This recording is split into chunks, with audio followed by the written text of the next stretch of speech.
Hey, look at the game we're covering.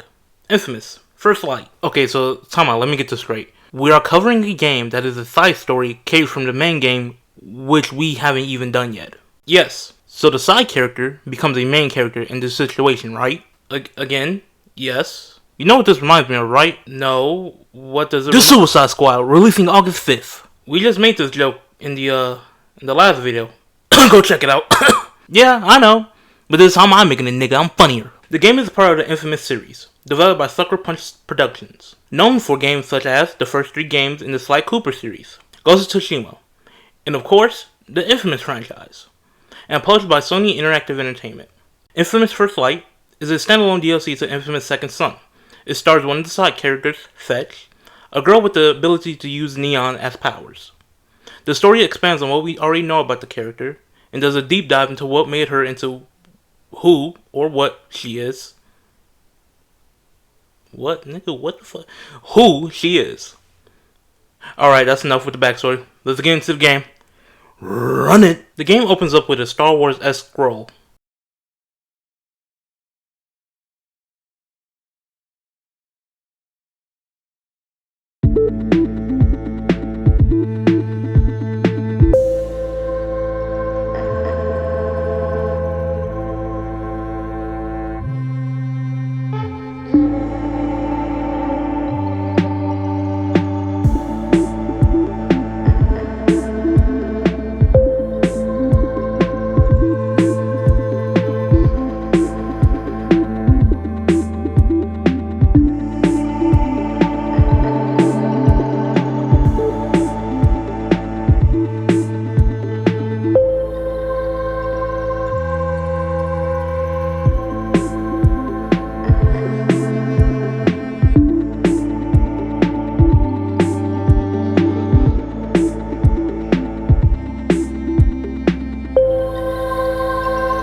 So far, humans with superpowers started to pop up. Yeah, and they're called conduits. They're called conduits. Nothing else. I don't know what else y'all was thinking about. And after a couple of deadly incidents, a special department was needed to be created for these individuals. The Department of Unified Protection, aka DUP, or the DUP, however you think sounds cooler. Cutting to a DUP bunker. I don't know if it's a bunker, but that's the closest thing I got to it, so we just gonna call it a bunker. Abigail Fetch Walker is being questioned by an unknown party. Augustine, I'm gonna be honest again, this is DLC that came out a little bit after the main game is connected to, which would be Infamous Second Son, which we might cover at a later date. We will. Unless we don't, then I don't take my word for it, B. So much of the things that happen in this game, we, and I mean we in the sense of the people who played Second Son, already know what happens. And for that reason, I would be presenting this, what really happened, how it should have ended. Honest gaming history. I'm gonna be honest, I don't got a name for this title. I don't got a name for this series yet. Y'all gonna have to just comment that below. What y'all think we should call this? So we are going to be covering this like we covered the previous games, which we haven't. Yeah, so as a group, we all agreed. And by a group, I mean my black ass. So, let's continue. Fetch explains how she had ran away from home with her brother due to the fact that their parents had reported Fetch to the DUP. Flashing back to 2 years earlier, Fetch and her brother is preparing for one last job. Yeah, these niggas ain't gonna make it. I've seen enough BET spots to know what time it is. Before they could discuss further, the police shows up, which forces Fetch to use her abilities. Ren always pushed me to keep my powers secret. If anyone knew a conduit was in town, there'd be a manhunt, and it happened before. But that night, I wasn't worried. I'd use my powers to get the job done, then the two of us would take off. We'd be miles away before the DUP showed up.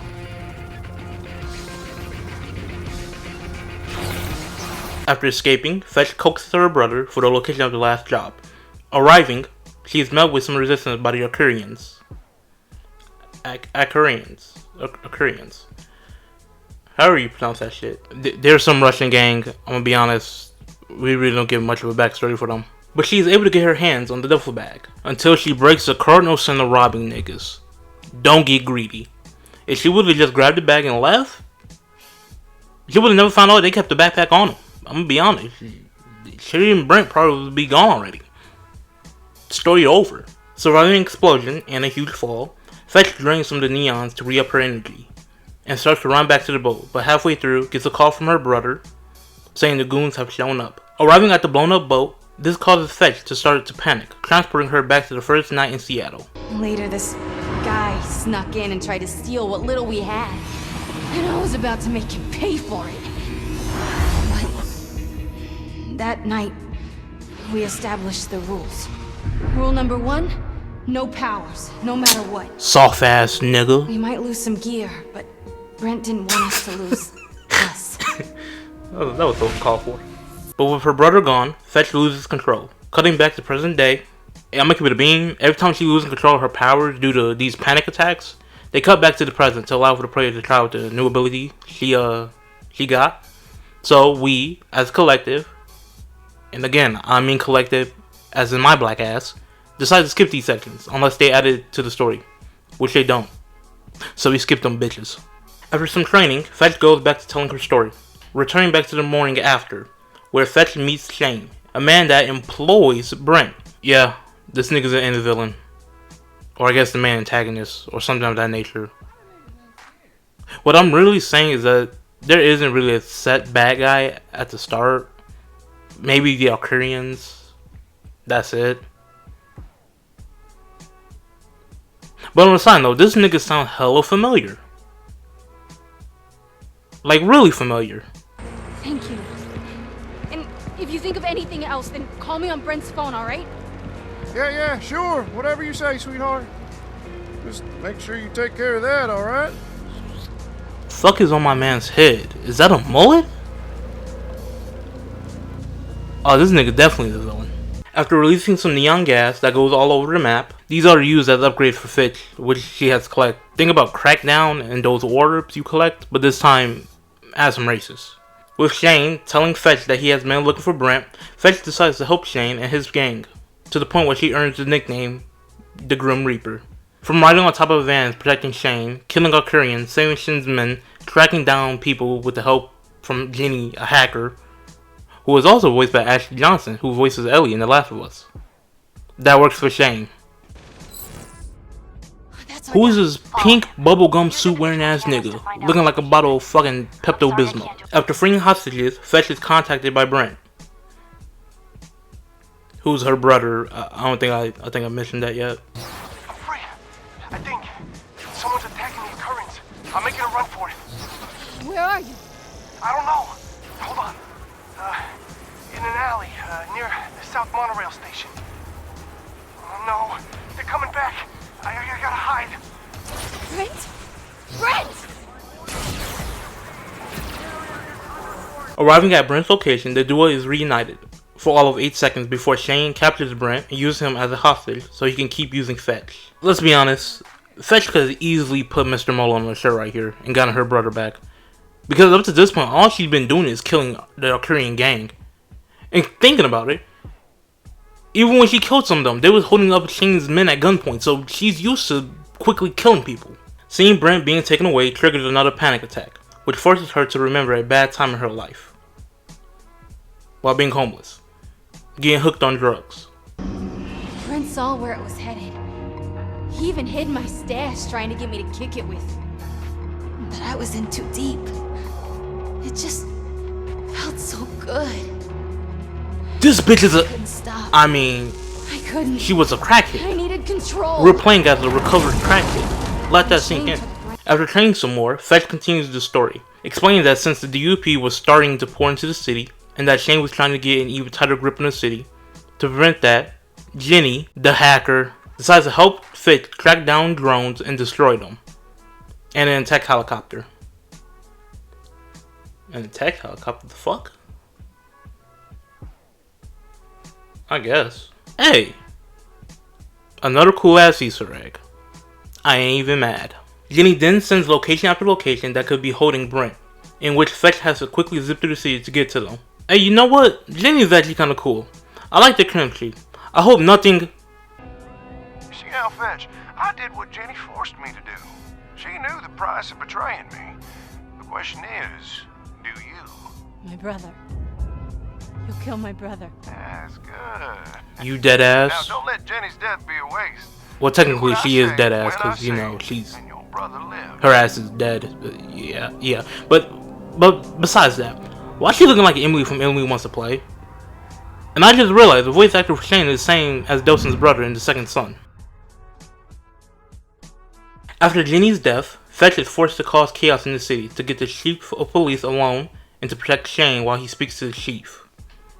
Chief Keef. I just realized she's really killing cops. Like, she's really just murking them, no problem. Shane then traps and tries to kill Fetch, but another panic attack causes her to remember how Brent started taking riskier jobs to earn money to move both of them away from the drugs. And with the power of family, Fetch goes Dark Phoenix and escapes her death. After the training segment, this game also makes a reference to Eugene. Who is Eugene, you might add? Well, I'll tell y'all during the Second Son recap what really happened. Honest Gaming hits. Okay, y'all get the idea. We really need to come up with a name for this as a collective. And by collective, I don't mean just my black ass. Is she dead? I hope she's dead. Let's just shoot her some more. You know, just to be sure. Where's Brent? Fetch gets to explain the rest of her story, stating that she had to go on the offense. Her first plan of action was to start destroying the trucks with drugs in them, to get the attention of Shane. And it worked. Shane gives his location. Gotcha, bitch! A little extra for you. You want Brent? Go fetch.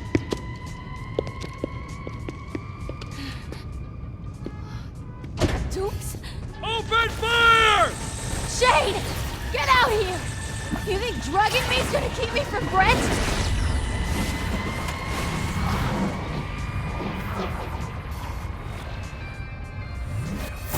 I ain't gonna lie, this entire segment is fought off of everything. This bitch is off the perks, oxycontins, them jiggers, the gas station pills, ecstasy. This bitch popped 2 Flintstone vitamins and feeling like a fucking superhero. After getting injected, a fight ensues against the DUP, and halfway through, Fetch starts to hallucinate, getting glimpses of the moments leading to both her and Brent running away.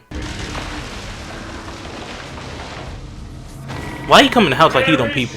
I stand. Where is it? No!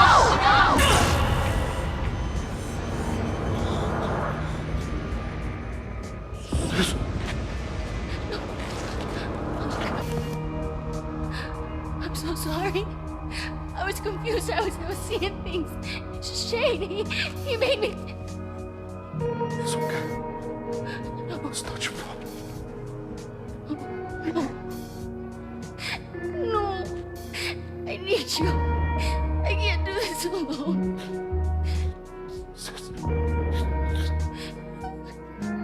I'm so sorry. Look at Brent.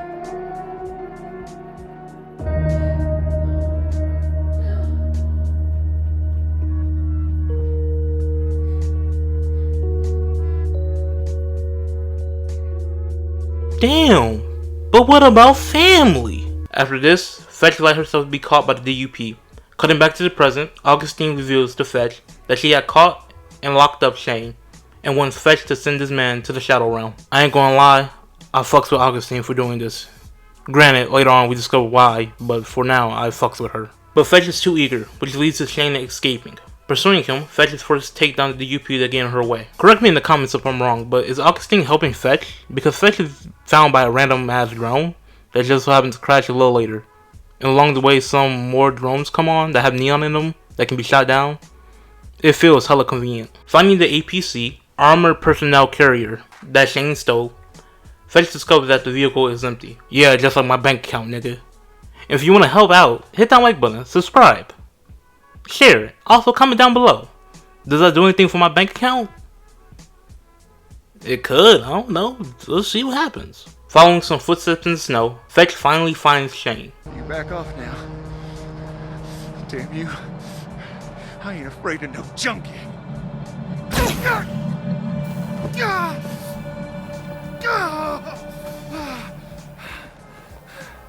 What?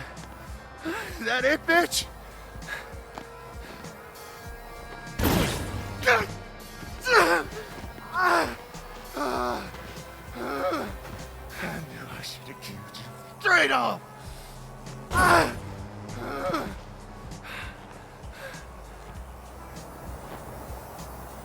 Brett's dead. I didn't kill him. You did.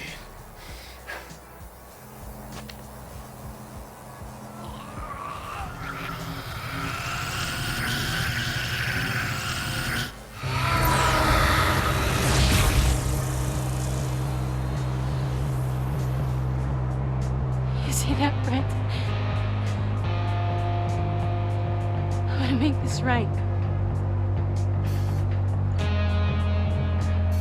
And after killing Shane, Augustine notes that Fetch is ready, in which Fetch is put on a transport with Eugene and Hank, in which Hank decides to crash, setting the three free, ending the DLC where the main game picks up with Delson.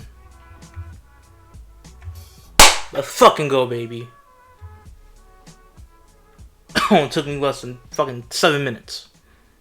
Well, that's the end of Infamous First Light. Short video, I know. Overall, it's a good DLC. I would recommend it. The gameplay is just like Infamous Second Son.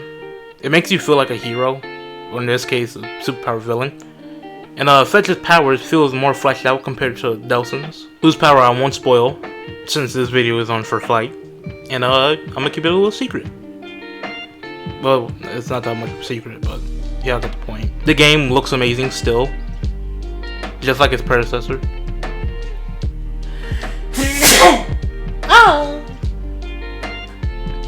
The game looks amazing just like its predecessor still, especially when using some of the strong neon abilities such as a static ability, stasis, status, however the fuck you say it. While the story isn't the most original or well written, it does get the point across as to why Fetch does what she does when she is in Second Son. Which again, I won't spoil, you just gonna have to wait for that Second Son video. But let's be honest, you might miss it if you're not subscribed. So yeah. You might want to do that. I'm just saying. Hit that subscribe button, nigga. I know you still watching. What the fuck is you doing? Well, that's the end of the video. If you like what you saw, hit that like button. Again, if you're fiending for some more videos, I got a couple up right now. There's a Marvel Spider-Man, a Mortal Kombat, a Ratchet and Clank, and that's it for now, but there will be more on their way. Anyways, I'm done talking. The galaxy needs me. Farewell.